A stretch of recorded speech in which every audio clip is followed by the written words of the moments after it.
Assalamualaikum warahmatullahi wabarakatuh. Alhamdulillah, alhamdulillahi rabbil alamin. Assalatu wassalamu ala asrafil anbiya'i wal mursalin, sayyidina wa maulana Muhammadin. Ashhadu an la ilaha illallah wa ashhadu anna Muhammadar Rasulullah.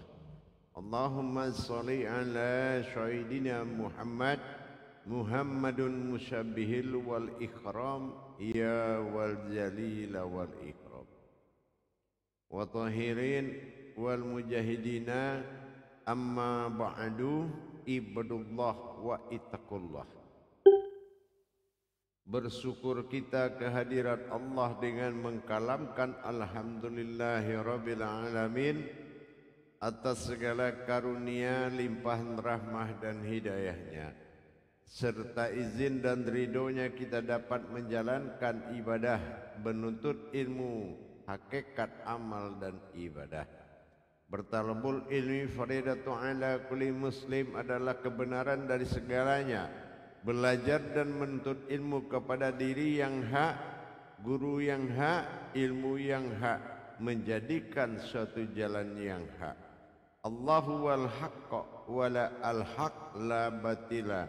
Allah adalah suatu kodrat yang tidak ada kesalahan baginya dan semua maha benar.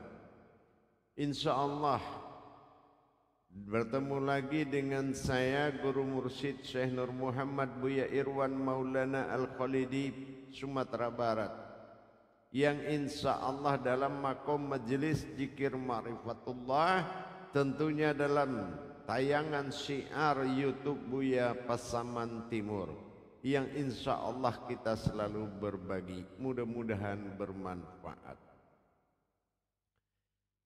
Para hadirin dan hadirat, kaum muslimin dan muslimat dimanapun berada, saudaraku, para jemaah rahimakumullah, perlu kita berbagi tentang hal yang sangat penting diketahui, yaitu dalam mengambil suatu keputusan dalam berma'rifatullah kepada Allah.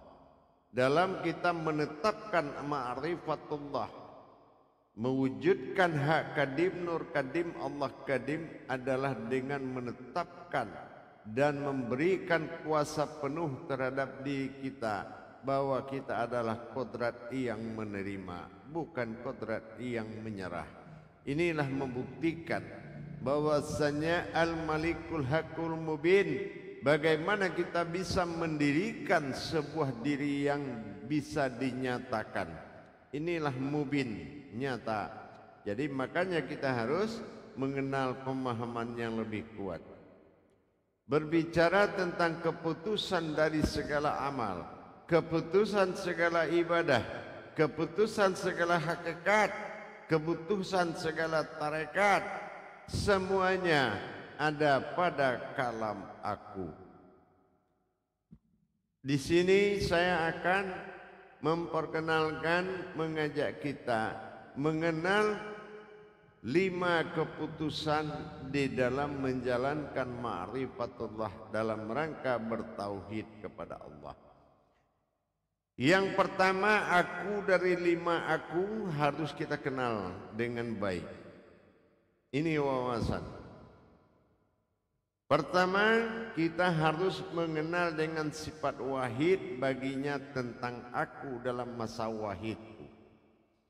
Nah, aku kita akan munculkan 2 huruf di dalam pengenalan ma'rifatullah, yaitu adanya hijaiyah ha dan adanya hijaiyah alif dhammah u. Nah, jadi apa yang dikatakan aku adalah usul atau awal adalah leburnya ha pada aras berupa kosong, sementara wujudnya alif dhammah u sir yaitu hening. Bagaimana kita melihat kosong dalam hening? Nah ini akan memiliki pelajaran khusus, disebut dengan pengenalan awal terhadap aku sebelum pada masa aku. Aku awallah yang menjadikan diriku. Ini aku kedua. Aku kedua ini disebut dengan sifat wujud. Ya, mana aku kedua dalam sifat wujud? Berdirinya aras, kursi dan keramat. Mana yang dikatakan aras, kursi dan keramat? Ini yang dikatakan kebangkitan awal.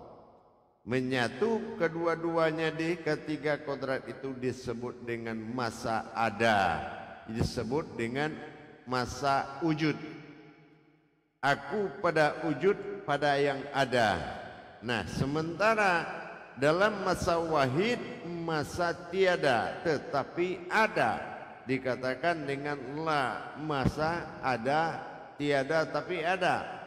Apa yang dikatakan tiada tapi ada? Kita melihat dari huruf tiada, la.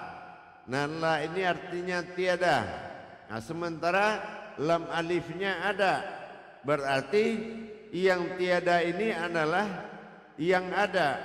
Apa lam? Itulah ha, jatuh dari kodrat aras alam. Sementara alif domah usir. Nah sifatnya adalah ada, hayat.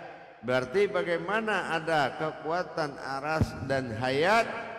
Dia ada pada masa wahid.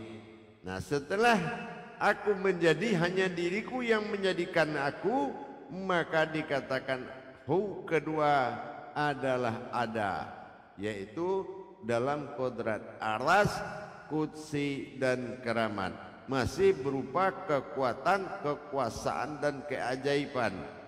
Mana batasan kekuatan, kekuasaan dan keajaiban? Ini dikatakan masa aku ketiga, yaitu menimbulkan wujud dari kodrat yang tiga tadi. Yang mana yang tiga menimbulkan batin, zat dan nur. Ini disebut dengan wujud. Wujud dari wujud. Wujud tadi dari aras, kursi dan keramat, berwujud kepada batin, zat dan nur, asal usul semua jadi. Ini dinamakan aku ketiga. Akulah yang wujud. Nah di sini berarti wujud aku pada wujud itu dinamakan awal, ya, adalah awal semua jadi. Nah ini dikatakan aku pada wujud. Jadi siapa yang berwujud adalah aku. Nah gitu. Siapa yang wujud adalah aku. Akulah wujud, aku juga yang berwujud. Nah maka kita lihat berikutnya yang keempat adalah maujud. Nah maujud, siapa yang maujud? Yang maujud adalah batin, zat dan nur, yang mana batin menjadi aras, menjadi kodrat, ya, sementara zat menjadi ruhani dan nur menjadi hayat atau disebut dengan tubuh jasmani. Nah kalau sudah seperti itu berarti akulah yang maujud. Nah ini dikatakan dengan akbar, maujud, bersifat akbar. Jadi hu bersifat aku, Allah bersifat wujud, dan akbar bersifat maujud, berwujud Muhammad. Nah, ini dinamakan dengan Allahu Akbar. Maka ini adalah aku dihimpun menjadi Allahu Akbar. Akulah Allah yang akbar, berwujud kepada Muhammad, Sayyidina Muhammad. Nah jadi barulah kita paham kemana akhir dari semua ini. Maka jatuhlah kepada aku di dalam aku. Nah mana aku di dalam aku? Akulah yang tiada, yang berwujud ada, yang menggerakkan, atau fiilnya af'al, fiilnya af'al. Berarti sudah tercapai 5 keakuan. Aku sebelum aku adanya awal, aku adanya wujud, dan aku bermaujud, dan akulah yang menggerakkan wujud maujud tersebut. Nah, jadi terjadilah aku awal ini disebut dengan ba'dal, dan aku yang sudah bermaujud disebut aftar pada zahir. Wujud pada ba'dal pada hakikat. Nah, inilah ada dan tiada. Yang dikatakan tiada awal, yang awal itu adalah tiada, nah maka yang akhir adalah ada. Ya, jadi kalau kita melihat kalau awalnya dia ada, berarti dia berakhir dengan tidak ada. Nah, tapi kalau dia tiada, awalnya tiada, maka itulah awalnya ada. Setelah aku ada dalam tiada, maka wujudlah aku menjadi ada. Kalau enggak, dari mana dia bernama ada? Kalau tidak ada, yang tiada lebih awal. Nah, beda kalau kita mengkaji bersifat pada 20. Nah, kalau bersifat pada 20, pasti wujud kidam bako, pasti wujud ada terlebih dahulu, karena sudah bersifat. Tapi sebelum dia bersifat, itu artinya tiada. Tetapi dari tiada inilah dia menjadikan dirinya ada. Makanya dikatakan lam alif, la itu menimbulkan arti tiada tetapi ada.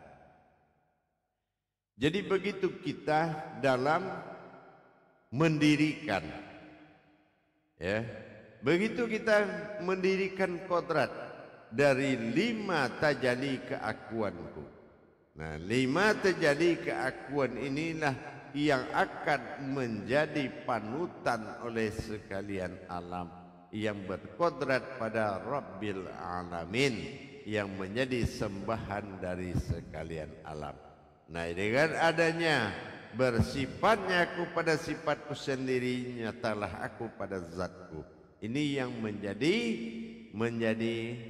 ahlul baitnya alam ini.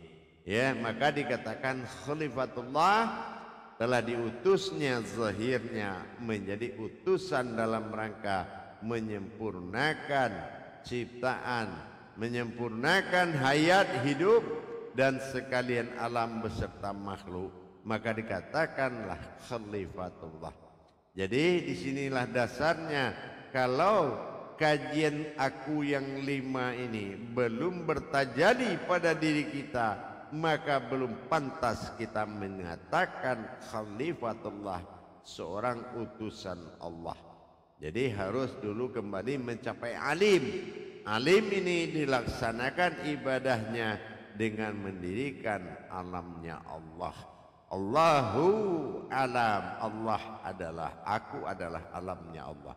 Aku Allahu alam.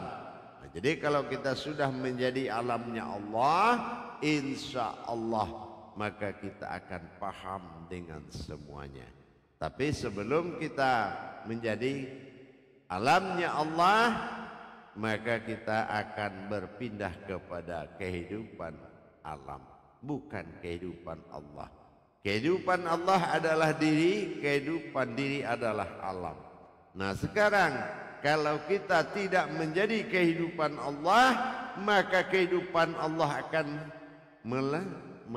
menyembah kepada kehidupan alam. Ini terbalik.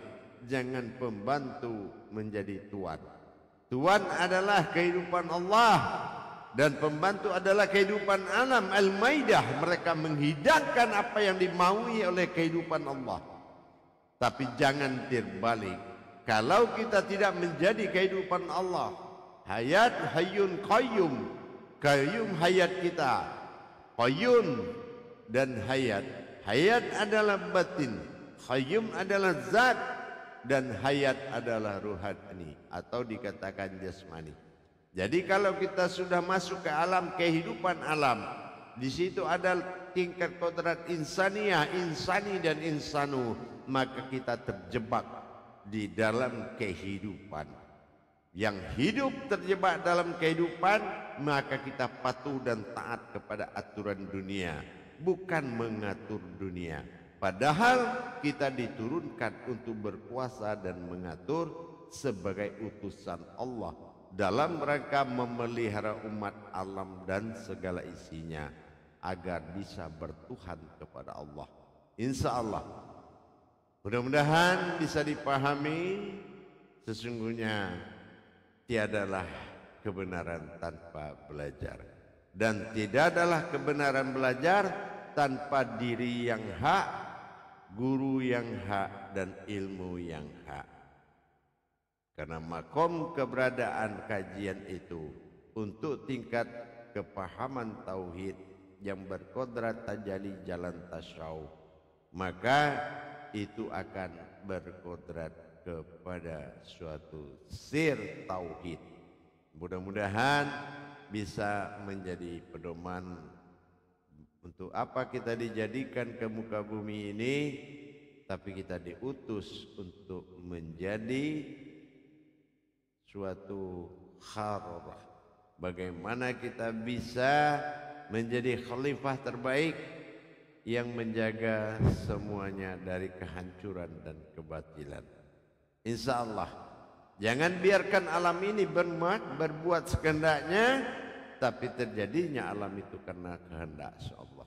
Maka dengan utusan dan kita menjadi suatu hayat yang dikirim sebagai ahlul baitnya alam ini, maka marilah kita pelihara alam ini dengan diri bertuhan. Insya Allah semua akan menjadi dunia hasanah dan wal akhiratil hasanah. Amin. Insya Allah. Mudah-mudahan bermanfaat sedikit untuk menyampaikan kebenaran. Mudah-mudahan bisa menjadi pegangan dan menjadi pedoman untuk belajar lebih meningkatkan iman dan takwa kita. Alhamdulillah, saya Guru Mursyid Syekh Nur Muhammad Buya Irwan Maulana Al-Khalidi dalam channel YouTube Buya Pasaman Timur. Insya Allah mudah-mudahan bagi umat hamba saudaraku semuanya yang ingin bertauhid dan belajar, mudah-mudahan bisa bersama-sama bergabung. Insya Allah mudah-mudahan lepaskan semua prasangka kemanusiawianmu dan dirikanlah kemanusiaan Tuhan. Ilahin nas, insyaallah. Akhirul kalam wa billahi taufiq wal hidayah.